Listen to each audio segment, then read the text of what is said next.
ही painting मी जवळपास पूर्ण खराब केली होती आणि एका क्षणी मला वाटले होते की ही माझ्याकडून कधीच पूर्ण होणार नाही. मी हार मांडणार होतो, पण पुढच्या 11 मिनिटात तुम्ही पाहणार आहात एका संपूर्ण रिकाम्या कॅनव्हास पासून श्रद्धेच्या रूपापर्यंतचा हा संपूर्ण प्रवास. नमस्कार मित्रांनो, आज मी तुमच्यासोबत शेअर करणार आहे माझ्या आयुष्यातील सर्वात खास पेंटिंग पैकी एक स्वामी समर्थ यांची पेंटिंग. ही फक्त पेंटिंग नाहीये, हा आहे संयम, श्रद्धा, पुन्हा उभं राहण्याचा हा प्रवास. या सगळ्याची सुरुवात झाली एका साध्या पेज पासून. प्रत्येक लाईन काढताना मनात एकच विचार होता, भाव जोपासण्याचा. कारण चेहरा काढणे सोपे असते, पण भाव पकडणे खूप कठीण असते. तिथे तुमचे हात नाही, तुमचे मन काम करत असते. पहिले रंग चढायला सुरुवात झाली आणि मला वाटले होते की सगळे अगदी प्लॅन प्रमाणे होईल, कोणतीच अडचण येणार नाही. पण कलाकाराच्या प्रवासात सगळे काही कधीच प्लॅन प्रमाणे होत नाही. अनवाणी ही येणारच असते. येथे माझ्याकडून एक मोठी चूक झाली, इतकी मोठी की संपूर्ण ऑइल कलर पुसावे लागले.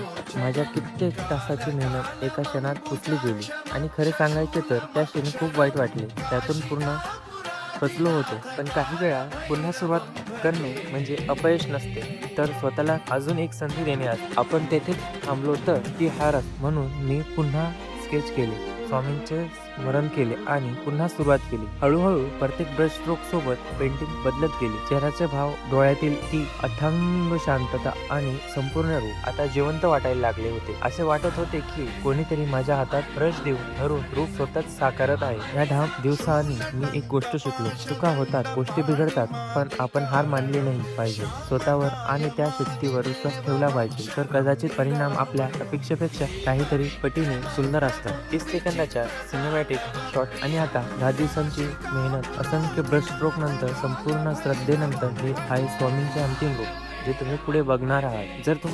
जर तुम्ही इथेपर्यंत व्हिडिओ पाहिले असेल तर मनापासून धन्यवाद. तुमचा एक लाईक आणि सबस्क्राईब अशा अनेक आर्ट जर्नीला मला तुमच्यासोबत शेअर करण्याची प्रेरणा देतो. कमेंटमध्ये नक्की सांगा, ही पेंटिंग तुम्हाला 10 पैकी किती गुण मिळवून देईल. श्री स्वामी समर्थ.